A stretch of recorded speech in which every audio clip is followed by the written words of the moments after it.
Radio قطر آپ سے مخاطب ہے۔ سیف الرحمان سے آج کا پہلا نشریہ سماعت فرمائیے۔ ابتدا میں پیش خدمت ہے اہم خبروں کا خلاصہ۔ صاحب سمو امیر نے امارات کے نائب صدر سے ٹیلی فون پر تعزیت کا اظہار کیا ہے اور خادم الحرمین کے نام تعزیت کا برقی پیغام ارسال کیا ہے۔ صاحب سمو امیر نے عراق اور جنوبی سوڈان کے صدور کے نام دستی خط ارسال کیے ہیں۔ کابینہ نے ملک میں کورونا وائرس سے متاثرین کی تعداد میں اضافے کے بعد دوبارہ سے کئی ایک پابندیاں لگانے کا فیصلہ کیا ہے۔ اقوام متحدہ کے سیکریٹری جنرل نے یمن میں فائر بندی کے لیے سعودی منصوبے کا خیر مقدم کیا ہے۔ اور اسرائیلی کنیسٹ یعنی پارلیمنٹ کے انتخابات میں کسی کو بھی اکثریت حاصل نہیں ہو سکی۔ سامعین، یہ تھا اہم خبروں کا خلاصہ، اور اب پیش خدمت ہے ریڈیو قطر سے آج کا پہلا مفصل نشریہ۔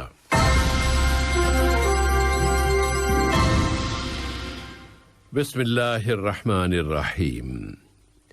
صاحب سمو امیر شیخ تمیم بن حمد آل ثانی نے برادر ملک متحدہ عرب امارات کے نائب صدر و وزیر اعظم اور دبئی کے حاکم شیخ محمد بن راشد آل مختوم کے ساتھ ٹیلی فون پر رابطہ قائم کیا اور ان سے دبئی کے نائب حکمران و وزیر مالیات شیخ حمدان بن راشد آل مختوم کی وفات پر تعزیت کا اظہار کیا اور اللہ تعالیٰ کے حضور دعا کی کہ وہ انہیں اپنی وسیع تر رحمتوں میں لے لے، اپنی جنتوں میں داخل فرمائے اور ان کے رشتہ داروں اور پسماندگان کو صبر جمیل عطا فرمائے۔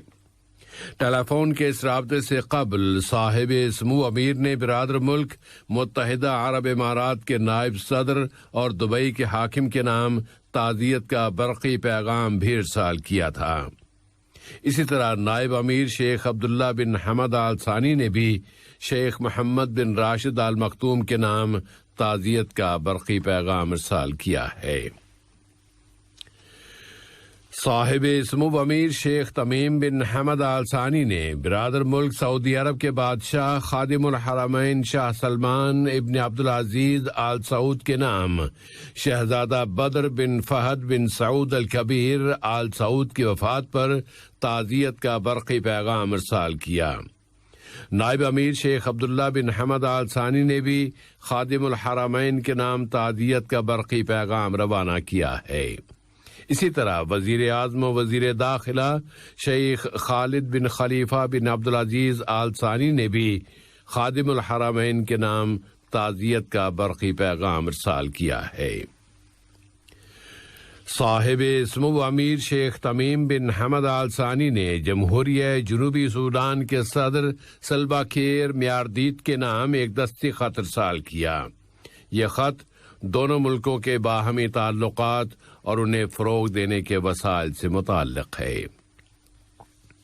اور اب قطر اور جمہوریہ عراق کے درمیان برادرانہ تعلقات کی طرف آتے ہیں کہ صاحب سمو امیر شیخ تمیم بن حمد آل ثانی نے برادر ملک جمہوریہ عراق کے صدر ڈاکٹر برہم صالح کے نام ایک دستی خط ارسال کیا ہے۔ یہ خط دونوں ملکوں کے باہمی تعلقات اور انہیں فروغ دینے کے وسائل سے متعلق ہے۔ نائب وزیر اعظم و وزیر خارجہ شیخ محمد بن عبد الرحمن آل ثانی نے جمہوریہ عراق میں عراقی صدر کے ساتھ ملاقات میں انہیں یہ خط پہنچایا ہے۔ اسی طرح وزیر اعظم و وزیر داخلہ شیخ خالد بن خلیفہ بن عبدالعزیز آل ثانی نے عراقی صوبے کردستان کے صدر ویجیر وان برازانی کے نام ایک دستی خط ارسال کیا۔ یہ خط دو طرفہ تعلقات اور انہیں فروغ دینے کے وسائل سے متعلق ہے۔ نائب وزیر اعظم و وزیر خارجہ شیخ محمد بن عبد الرحمن آل ثانی نے عراقی کردستان کے صدر کے ساتھ ایک ملاقات میں انہیں یہ خط پہنچایا۔ نائب وزیر اعظم و وزیر خارجہ شیخ محمد بن عبد الرحمن آل ثانی نے عراق میں دیے گئے اپنے ایک بیان میں پرزور انداز میں کہا ہے کہ قطر اپنے برادر ملک جمہوریہ عراق کے ساتھ کھڑا ہے تاکہ وہاں استحکام اور خوشحالی بحال ہو جائے۔ نائب وزیر اعظم و وزیر خارجہ نے برادر ملک جمہوریہ عراق کے وزیر اعظم جناب مصطفیٰ الکاظمی کے ساتھ ملاقات میں دونوں ملکوں کے باہمی تعلقات اور علاقے کی تازہ ترین صورتحال پر بات چیت کی ہے۔ انہوں نے عراقی وزیر خارجہ جناب فؤاد حسین کے ساتھ ایک جوائنٹ نیوز کانفرنس میں بتایا کہ دونوں ملکوں کے درمیان اقتصادی تعاون اور اس کی مشترکہ کمیٹی کو پھر سے فعال کرنے پر اتفاق رائے ہو گیا ہے۔ نائب وزیر اعظم و وزیر خارجہ نے عراقی اہلکاروں کے ساتھ اپنی ملاقاتوں میں علاقائی مسائل کے بارے میں قطر کے موقفوں اور دو طرفہ ہم آہنگی اور کوآرڈینیشن کو برقرار رکھنے کی اہمیت پر زور دیا ہے۔ دراصل نائب وزیر اعظم و وزیر خارجہ شیخ محمد بن عبد الرحمن آل ثانی نے اربیل میں کردستانی ڈیموکریٹک پارٹی کے صدر جناب مسعود برادانی کے ساتھ بھی اپنے دورہ جمہوریہ عراق میں ملاقات کی ہے۔ اس ملاقات میں دو طرفہ تعلقات و تعاون کا جائزہ لیا گیا۔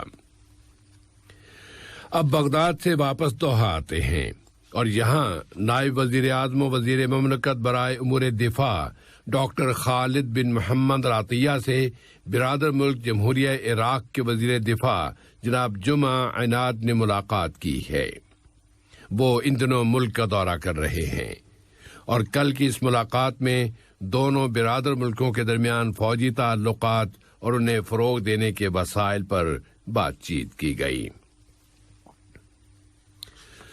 کابینہ نے کل وزیر اعظم و وزیر داخلہ شیخ خالد بن خلیفہ بن عبدالعزیز آل ثانی کی صدارت میں ہونے والے اپنے اجلاس میں وزیر صحت سے ملک میں کورونا وائرس کووڈ-19 کی روک تھام کے حوالے سے تازہ ترین صورتحال معلوم کی اور پھر بحرانوں سے نمٹنے کے لیے قائم کی گئی ہائی کمیٹی کی رپورٹ دیکھنے کے بعد فیصلہ کیا ہے کہ کابینہ کے اس فیصلے پر عمل درآمد جاری رکھا جائے کہ سرکاری شعبے کے ملازمین کی زیادہ سے زیادہ 80% تعداد اپنے دفاتر اور جائے ملازمت پر جا کر کام کرے اور بقیہ ملازمین گھروں میں ہی یا حالات کے مطابق ان سے جس طرح کہا جائے کام کریں گے۔ اسی طرح کابینہ نے نجی شعبے کے لیے بھی یہی تناسب قائم رکھا ہے کہ 80% لوگ اپنی جائے ملازمت پر اور بقیہ ملازمین گھروں میں رہ کر کام کریں گے۔ میٹنگز کے لیے کسی ایک میٹنگ میں زیادہ سے زیادہ 5 افراد کے یکجا ہونے کی اجازت ہوگی اور میٹنگ کے دوران بھی وہ بھی احتیاطی تدابیر کی مکمل پابندی کریں گے۔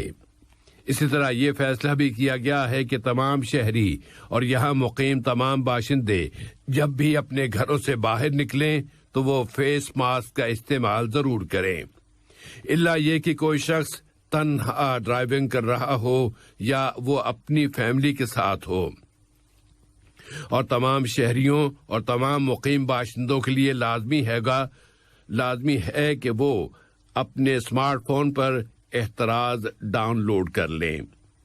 نمازوں کے اوقات میں اور جمعے کی نماز کے لیے مسجدیں کھولی جائیں گی، لیکن ان کے ٹوائلٹس اور وضو کے مقامات بند رکھے جائیں گے۔ پھر گھروں میں یا گھروں کی مجالس میں لوگوں کی سماجی ملاقاتوں پر پابندی ہوگی اور کھلے مقامات پر بھی زیادہ سے زیادہ 5 افراد ایک جگہ اکٹھے ہو سکیں گے۔ کابینہ نے فیصلہ کیا ہے کہ تمام تفریحی مقامات اور تفریحی مراکز ہیلتھ کلب بند کر دیے جائیں گے۔ سوئمنگ پولز اور واٹر گیمز کے مقامات بھی تائے اطلاع ثانی بند رہیں گے۔ کابینہ نے کہا ہے کہ وزارت صحت کی جانب سے مقرر کی گئی پابندیوں اور احتیاطی اقدامات کی سختی سے پابندی کی جائے اور وزارت داخلہ اور وزارت صحت، وزارت صنعت و تجارت اور دوسرے سرکاری ادارے ہر ایک اپنے اپنے دائرہ کار کے مطابق ان بچاؤ کے اقدامات کی پابندی کرائیں گے اور ان تمام فیصلوں پر عمل درآمد کل جمعے کے روز سے یعنی 26 مارچ 2021 سے تا اطلاع ثانی کیا جاتا رہے گا۔ کل جاری کیے جانے والے فیصلوں کے مطابق بند یا کھلے تمام مقامات پر شادی کی تقریبات پر پابندی لگا دی گئی ہے اور تا اطلاع ثانی یہ پابندی برقرار رہے گی۔ کھیلوں کے میدان، پبلک پارکس، سمندر کے کناروں اور کارنش پر ایکسرسائز کے لیے لگائے گئے آلات کے استعمال پر بھی پابندی عائد کر دی گئی ہے اور وہاں ایک ہی فیملی کے وہ افراد جو ایک ہی گھر میں رہتے ہوں وہ تو اکٹھے ہو سکیں گے اور دوسرے لوگوں میں سے زیادہ 2 افراد ہی ایک جگہ جمع ہو سکیں گے۔ سینما گھروں کی کیپیسٹی کا 30% حصہ استعمال کرنے کی اجازت ہوگی اور ان میں بھی 18 سال سے کم عمر افراد داخل نہیں ہو سکیں گے۔ کنڈرگارٹن، بچوں کی بہبود کے مراکز، عجائب گھروں اور پبلک لائبریریوں کی کیپیسٹی کا بھی صرف 30% حصہ استعمال کرنے کی اجازت دی گئی ہے۔ تجارتی کمپلیکسز میں بھی ان کی کیپیسٹی کے 30% حصے تک کام کیا جا سکتا ہے اور وہاں بھی 12 سال سے کم عمر کے بچوں کے داخلے پر پابندی ہوگی۔ ریسٹورنٹس، قہوہ خانے، کافی شاپس اپنی کیپیسٹی کے 15% حصے تک کھانے اور مشروبات، بند مقامات کے اندر اور کلین قطر کا سرٹیفکیٹ رکھنے والے ریسٹورنٹس 50% تک اور بقیہ ریسٹورنٹس اور قہوہ خانے کھلے مقامات پر 30% تک کھانے پینے کی اشیاء فراہم کر سکیں گے۔ عوامی مارکیٹوں اور تھوک کا کاروبار کرنے والی مارکیٹوں میں ان کی کیپیسٹی کے 30% حصے تک کام ہو سکے گا اور وہاں بھی 12 سال سے کم عمر بچوں کے داخلے پر پابندی ہوگی۔ بیوٹی پارلرز اور شیونگ پارلرز وغیرہ میں 30% کیپیسٹی تک کام کیا جا سکے گا۔ تو ان تمام فیصلوں کا اولین اور آخری مقصد یہی ہے کہ معاشرے، سماج اور سوسائٹی کی حفاظت کی جائے جبکہ متاثرین کی تعداد میں اضافہ ہو گیا ہے۔ وزارت صحت نے کل رات ایک اخباری کانفرنس میں یہاں کورونا وائرس کا مقابلہ کرنے کی تازہ ترین صورتحال کا ایک جائزہ پیش کیا اور کورونا کی وبا کا مقابلہ کرنے کے لیے نیشنل اسٹریٹجی گروپ کے سربراہ ڈاکٹر عبداللطیف الخال نے بتایا کہ متاثرین کی تعداد میں اضافے کی وجہ اس وائرس کی نئی نسلیں ہیں۔ انہوں نے کہا کہ متاثرین کی تعداد میں اضافے کی وجہ سے ہی مزید پابندیاں اور بندشیں نافذ کی جا رہی ہیں۔ ڈاکٹر عبداللطیف الخال نے مزید کہا کہ ویکسینیشن کی قومی مہم بہت تیزی کے ساتھ جاری ہے لیکن قطر کی پوری آبادی کو یہ ویکسین لگانے میں ایک وقت لگے گا۔ اس لیے ضروری ہے کہ احتیاطی تدابیر اور بچاؤ کے اقدامات کی پابندی کی جائے۔ حمد میڈیکل کارپوریشن میں ICU کے شعبے کے سربراہ ڈاکٹر احمد المحمد نے اس پریس کانفرنس سے خطاب کرتے ہوئے کہا ہے کہ اس وائرس کی نئی نسلوں کی وجہ سے نازک حالات کے شکار ہو جانے والوں اور اسپتالوں میں داخل کیے جانے والوں کی تعداد میں اضافہ ہو رہا ہے اور اس وائرس کی نئی نسلوں کے منظر عام پر آ جانے اور ان کے تیزی کے ساتھ پھیلاؤ کی وجہ سے متعدد ایسے اسپتالوں کا تعین کر دیا گیا ہے جن میں ان متاثرین کو ضروری طبی سرپرستی فراہم کی جا رہی ہے۔ تو ملک کی جانب سے کیے جانے والے مختلف فیصلوں اور لگائی جانے والی پابندیوں کا مقصد بس یہی ہے کہ اس وبا کو مزید پھیلنے سے روکا جا سکے، جبکہ وزارت صحت نے اعلان کیا ہے کہ ملک میں کورونا وائرس کے مزید 570 نئے اور مصدقہ کیسز رجسٹر ہوئے ہیں۔ 377 بیمار اب صحت یاب ہو گئے ہیں۔ اس طرح یہاں اس وبا سے شفا پانے والوں کی کل تعداد اب 161,488 ہو گئی ہے۔ 3 اور مریض اب وفات پا گئے ہیں، انہیں ضروری طبی سرپرستی فراہم کی گئی تھی۔ ملک کی کوششوں کے ضمن میں یہاں ویکسینیشن کی مہم جاری ہے اور اب تک ویکسین کی 658,325 ڈوزز دی جا چکی ہیں۔ اس طرح قطر پوری دنیا میں پھیلے ہوئی اس وائرس کے خطرات سے یہاں کی سوسائٹی کو بچانے کے لیے متعدد اقدامات اور ضروری تدابیر اختیار کر رہا ہے۔ قطر نے افغانستان کے تنازع کے فریق بن گئے اپنے بھائیوں کی مدد و حمایت کو دہرایا ہے تاکہ وہاں امن بحال ہو سکے۔ اقوام متحدہ میں قطر کی مستقل مندوب سفیرہ الشیخہ علیہ احمد بن سیف آل ثانی نے یہ بات کل سلامتی کونسل کے ایک مجازی اجلاس میں دیے گئے اپنے بیان میں دہرائی ہے۔ سلامتی کونسل کے اس اجلاس کا موضوع تھا افغانستان کی صورتحال۔ انہوں نے زور دے کر کہا ہے کہ اس اجلاس میں قطر کی شرکت افغانستان میں ایک بین الاقوامی پارٹنر کی حیثیت سے اس کے کردار کا ایک حصہ ہے۔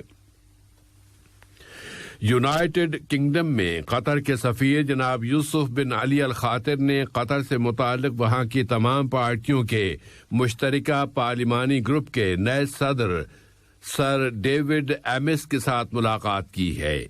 اس ملاقات میں دونوں ملکوں کے درمیان تعلقات اور تعاون کا جائزہ لیا گیا۔ پھر اس پارلیمانی گروپ کے ویڈیو کمیونیکیشن کے ذریعے ہونے والے اجلاس میں، جس میں ایوان نمائندگان کے متعدد ممبران اور کئی لارڈز شریک ہوئے تھے، اس اجلاس میں سفیر محترم نے سن 2022 کے فٹ بال ورلڈ کپ چیمپئن شپ کی میزبانی کے قطری تیاریوں اور ملک میں تنخواہوں کی کم سے کم سطح کے قانون کا ذکر کیا ہے۔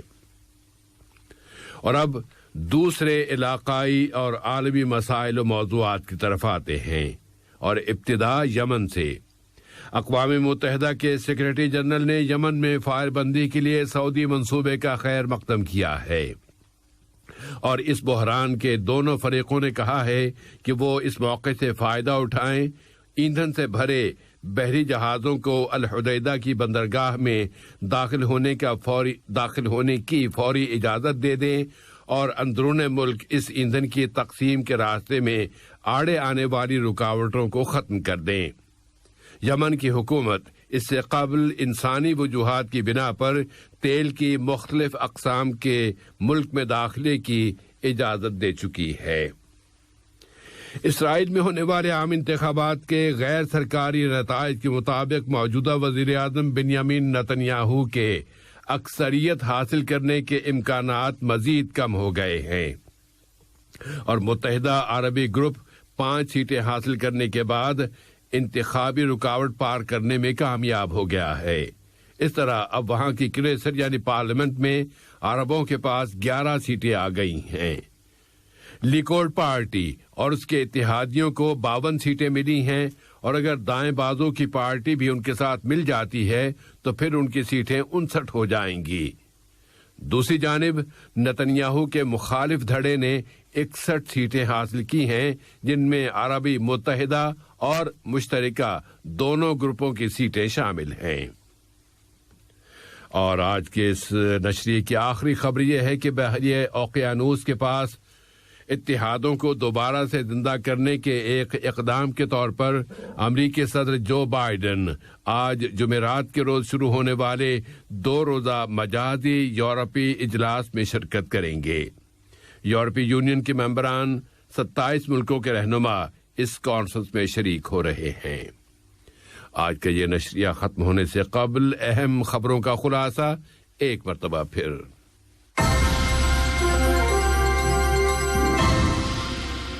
صاحب اسمو امیر نے امارات کے نائب صدر سے ٹیلی فون پر تعزیت کا اظہار کیا اور خادم الحرمین کے نام تعزیت کا برقی پیغام ارسال کیا ہے۔ صاحب اسمو امیر نے عراق اور جنوبی سوڈان کے صدور کے نام دستی خط ارسال کیے۔